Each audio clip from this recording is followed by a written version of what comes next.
Hello and welcome to the program today. I'm Layo Olaide. We begin this week with stories and happenings that made headlines over the weekend. Relationships with the United States. South Africa insists the country still wants to talk about a bilateral engagement with the United States, rejecting retaliation as counterproductive after Washington announced 31% tariffs on key South African exports. South Africa will continue to build strategic partnerships with other nations, enhancing collaborations and our influence in the international trade negotiations. This reflects the national interest of strengthening global diplomacy and economic ties. South Africa's tariffs and industrial strategy are designed to support industrial development, employment growth, and economic resilience. By aligning these policies with the national interest, South Africa will ensure that its economy emerges stronger, more diversified, and resilient in the face of global trade complexities. The reciprocal tariffs, effective from April 9, cover a broad range of goods, with the Department of Trade, Industry and Competition outlining the sectors that will be hit hard. A number of manufacturing sectors such as chemicals, food, beverages, boats and ship industries will be affected, equipment and machinery as well, and the beverages, as I've indicated. So those are our key sectors that will be affected. We, in anticipation of this, have already started to consult with a number of sectors, and those consultations are currently underway to assess the impact, but also targeted responses that will assist the industry to mitigate some of the effects.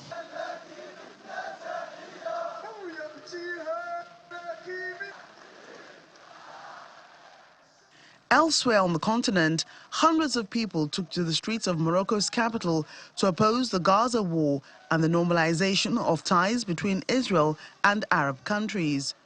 Protesters set fire to an Israeli flag as well as others chanting and holding signs calling for a boycott. The rally was organized by various coalitions and associations, including the Coordination of Doctors and Pharmacists and the Moroccan Front, to support Palestine and oppose normalization. Similar protests were reported across more than 50 cities in the country. Still on Sunday, fans of Club Africain in Tunis held a rally in front of the Palestinian embassy calling for a ceasefire in Gaza. The fans, waving Palestinian flags and holding images of Hamas and Hezbollah leaders, chanted slogans of sacrifice for Palestine. This is in light of the Israeli military operations resuming in the Gaza Strip last month, following a ceasefire with Hamas that has facilitated an exchange of prisoners and hostages between the two sides.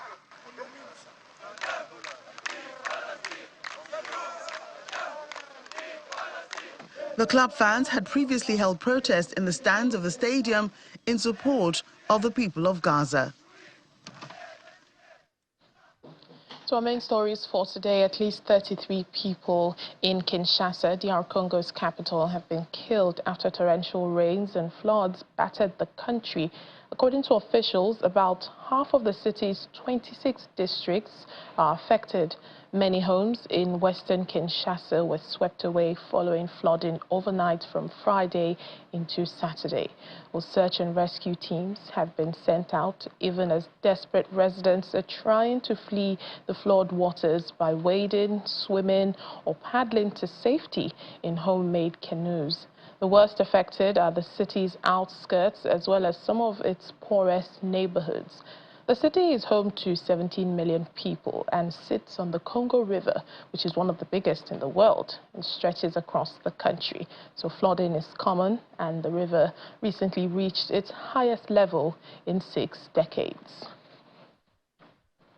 Well, double trouble there for the DRC, with the fighting in the eastern region still going on. However, the first direct talks between the government and the M23 rebels are set to hold on the 9th of April. And ahead of that meeting, the African Union has endorsed the appointment of Foya Singbe as the new mediator.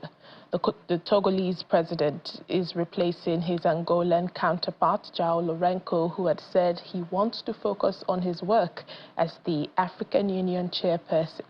M23 rebels last week withdrew from the strategic town of Walikale, describing this move as a goodwill gesture ahead of planned peace talks with the government in Doha on Wednesday.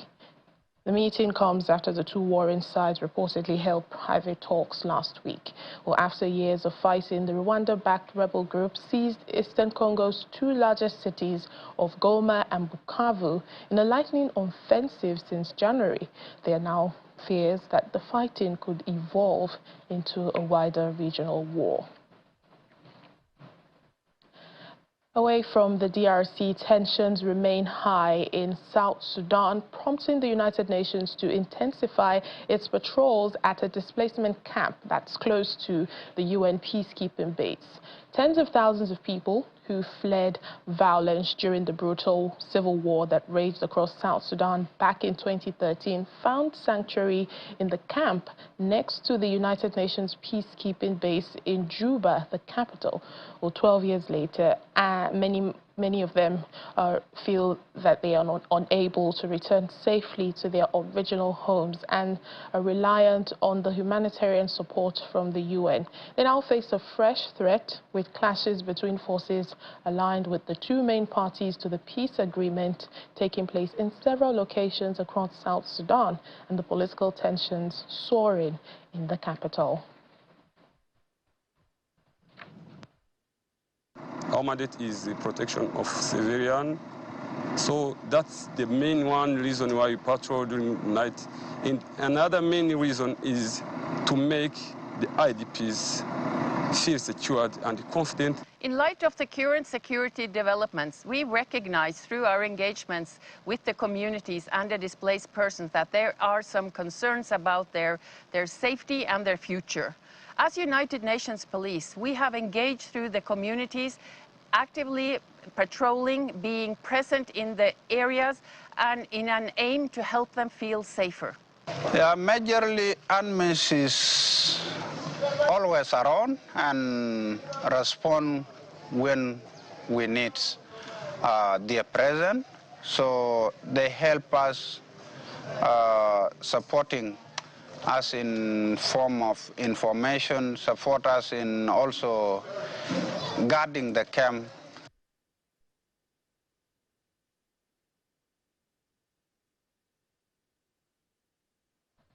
U.S. Secretary of State Marco Rubio has announced that the U.S. is immediately revoking visas issued to all South Sudanese passport holders due to the African nation refusing to accept its citizens who were removed from the U.S. Mr. Rubio, in a statement over the weekend, said the U.S. will also block any arriving citizens to South Sudan, the world's newest country, at U.S. ports of entry. He blames the failure of the transitional government to accept the return of its repatriated citizens in a timely manner. Well, let's discuss this further. Joining us now is Dr. Okwe Okpala, African Affairs Analyst, for more on this. Thank you for joining us on Network Africa. Thank you. It's always my pleasure. Thank you, and good afternoon. Good afternoon to you. What do you make of this retaliatory revocation of visa for all South Sudanese passport holders? And the U.S. is saying because the country refused to accept its citizens that were deported. Well, the Trump make American, or rather, the Trump's American First agenda has made deportation of immigrants without proper documentation a cornerstone of his immigration policy, and he has no respect. He has very little respect for commitments and actions of the government before him, especially the Biden government. So, I mean, many of these South Sudan in particular, because of the conflict in South Sudan, they have a special status, more or less a protected status because of the conflict. But of course, because like he did to Colombia, because they are not able to accept deportations of people who have been living in America and who probably may even have protected status while living in America. Now they want to give what they call retaliatory action, banning all visas. I think many have argued that it does not even serve American interest. It does not serve both their diplomatic interest and even their image in the world. However, you know that Donald Trump pays little attention to that. And of course, it will affect, it definitely will complicate things a bit more in South Sudan. Yes, and we're yet to, get a response from South Sudan on this latest from the U.S. And we've seen the country, there are fears of renewed civil war in that country. But you cited Colombia in your earlier comments. Perhaps will this be a new norm for the Trump administration for African countries, like saying if you don't, do what we tell you to do, we revoke your visas or something else?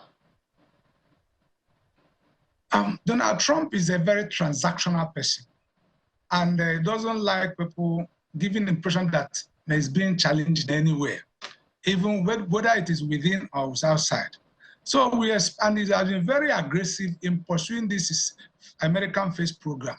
So I think, except there is serious pushback, especially from within America, it may be something that we may have to live with, because he has shown that he has little respect for developing countries and those countries that depend mainly on American generosity to, get by. So it is time for countries to stand up, and then we are likely going to be seeing more and more of this. He may respect you if you are powerful, if your economy is strong, maybe he will respect. But then, if you are dependent on America, Trump will not have any respect for you. And so, to him, such countries are spendable. All right, let's talk about, the tensions that we've seen in South Sudan. Even the UN says the country is teetering on the edge of renewed civil war. With the new mediator in place from the African Union, we're seeing Togolese President Foya Singbe. What do you think should be his priority in helping this country not go back to a civil war? They're still reeling from the past war that has killed thousands and sent other citizens out of the country. Well, I think the major assignment he has is a way of persuading both Salva Kiir, that is the president at the match, and the first vice president, who are the main combatants in this conflict, and who had agreed in 2018 to work together to reform institutions, to draft new constitution, and to conduct election it ought to have ended by 2021. But 7 years after, the implementation of those agreements, even including the demobilization of the combatants, the disarmament of the combatants, the reintegration of combatants into the unified army, training them properly, and then having an election and having a full transition. These things have been shifted. For instance, transition have been shifted almost 4 times. So I think he needs to get their buy-in and commitment to make sure that they follow this agreement faithfully, so that, all each of them are trying to gain advantage before the election.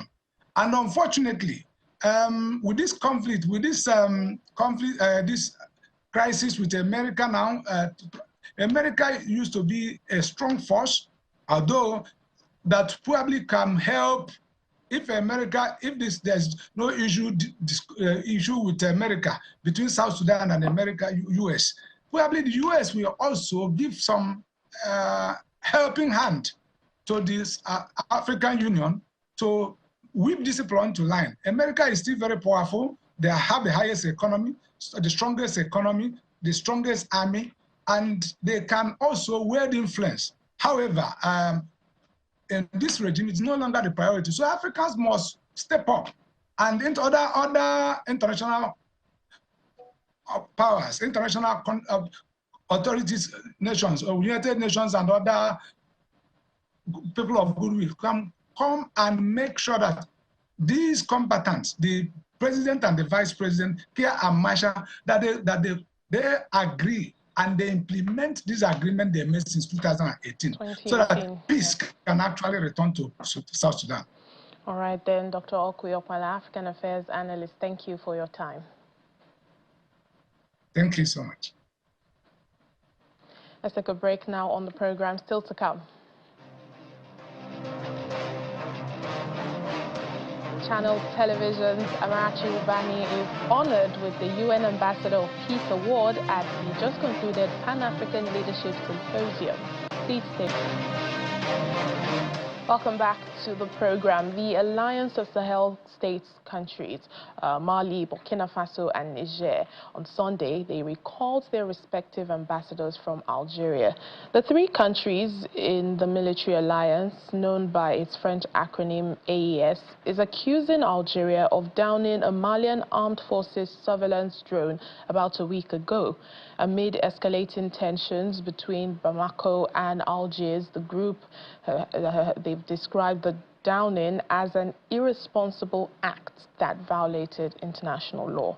Mali says the wreckage was located almost 10 kilometers south of their shared border, while Algeria says the armed drone had violated its airspace by over 2 kilometers. Bamako has also withdrawn from a regional military group that includes fellow AES member Niger and said it will file a complaint with international bodies about this incident. Well, the development comes as tensions are on the rise between Algeria and its southern neighbors.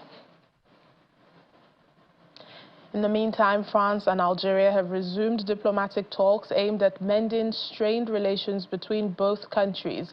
This follows months of fighting, especially last year when French President Emmanuel Macron backed an autonomy plan for Western Sahara. The former Spanish colony is largely controlled by Morocco, but is claimed by the Algeria-backed Polisario Front. Extensive trade between the two had fallen as much as 30% since the European summer. In addition, security cooperation, including Islamist militancy, has stopped. At the start of April, however, the France Foreign Minister Jean-Noël Barrot told Parliament that it was in the interest of both countries and the French people for cooperation to resume. It is estimated that some 10% of France's 68 million citizens have links to Algeria. Mr. Barrot was in Algiers on Sunday for a day of talks. Burkina Faso, Niger and Mali have been touted as pioneers in showing what Africa can achieve when it searches inwards for solutions to its developmental problems. Presidential hopeful in the upcoming Ivorian elections, Dr. Ousmane Camara, says intra-Africa trade would help cushion the effect of changes to the global market. There are a reason for us today not to be ashamed anymore of stating that the change is possible and it is possible immediately. We don't even need a transition. And it's not about even turning the back on France or anyone. It's about standing for your people. Because let's forget about that back to France. France is standing for France. Why should we continue to stand for others but ourselves? Ibrahim Traore has given us the example. You can say no and nothing will happen to you. And what I'm pledging for today for all the other African countries, especially the other countries in ECOWAS, and especially to the rulers, please, don't let the coup come to your country. Don't let the coup happen. Open the field of politics. Respect your compatriots. Give them the right to run and say their mind. Allow them to win when they are the one who have to win. Otherwise, a coup will come because people are tired. This misery has been here for too long, and we are too many people. In the 70s, Ivorians were less than 10 million people for the same territory, same resources. Today we are 31 million. The pressure on the land, the pressure on the resources is not the same as in the 70s. So you cannot continue doing the same thing, thinking that nothing will happen. If you don't change, what happened to Burkina, to Mali, to Niger will happen. But we prefer the change to be a more consensus. Then the civilians and the military still do their work, and the civilians still run the country, but in a better way, for the satisfaction of everybody. Burkina is now industrializing. They used to say Burkina is poor, but with the small money that they have, they are building industries. Dr. Kamara also extolled Nigeria as a leader in Africa, pivotal to his political ambition. I've always admired Nigeria. I came to Nigeria the first time in 1993. I was 14 years old. Now, growing up and understanding the position, the strength of Nigeria in Africa, and the strength of Nigerians in other economies. Even in the US, they are outstanding. In South Africa, they are outstanding. In the Ivory Coast, they are outstanding. Almost everywhere you go, you have African communities. Wherever you see them, the strongest one and the most vocal ones are Nigerians. So for us, that affirmation of Nigeria, we need it. You can watch more of Dr. Kamara's interview. It airs on Diplomatic Channel tonight at 8:30 in the UK on Sky 515 and at 11:30 p.m. on the DSTV platform.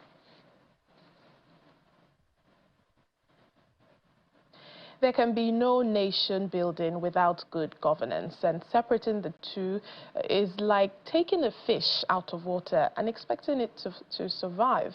Now, this was the highlight of discussions during the 14th edition of the Pan-African Leadership Symposium and Honors held at the Nigeria Institute of International Affairs in Lagos. Speakers were drawn from the legislation, security, government, and traditional rulers who honored the event. There are not many occasions you find diplomats, traditional rulers, legal luminaries, past government officials and politicians gathered in the same room, participating in several discussions on the future of Nigeria and Africa. I think so, because I was not there when he said it. But they are all here on the invitation of the International Peace and Governance Council for the 14th edition of the Pan-African Leadership Symposium and Honors. This symposium creates a platform, an avenue for Africans and Pan-Africanists to share their values and to share their knowledge, from the wealth of knowledge about major crises ravaging the continent of Africa. Every leader must understand that it is incumbent on them as leaders to be accountable to the people. The power belongs to the people. And if the people bring you to an elective office, a position of authority as a leader, you must be able to carry your citizenry along. Hand in hand with good governance is mediation, reconciliation, and alternative dispute mechanisms which help to create the right environment for good governance to thrive, as emphasized by Senior Advocate of Nigeria, Professor Roland Otaru. The objective of arbitration, negotiation, mediation, conciliation is to settle dispute. So they are peacemakers. And that is why I refer to chapter 5, verse 9 of the Bible, where Jesus Christ said during the Beatitude that blessed are the peacemakers, for they shall be called the sons of God. So you discover that even the two holy books, they make provision for peace. Just like you mentioned in Burkina Faso. Some speakers in the room highlight the example Burkina Faso, Mali and Niger posed for Africa in fully breaking ties with colonial masters.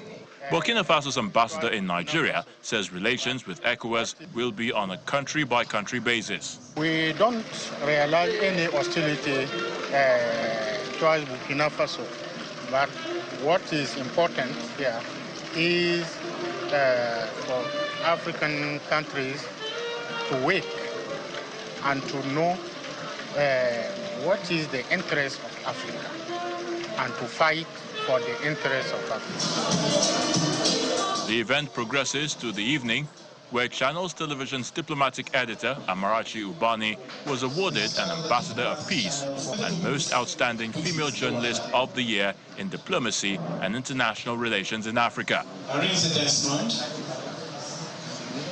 The United Nations International Peace and Governance Council is a civil society diplomatic organization devoted to the promotion of sustainable peace, good governance, advocacy, and poverty eradication across the globe.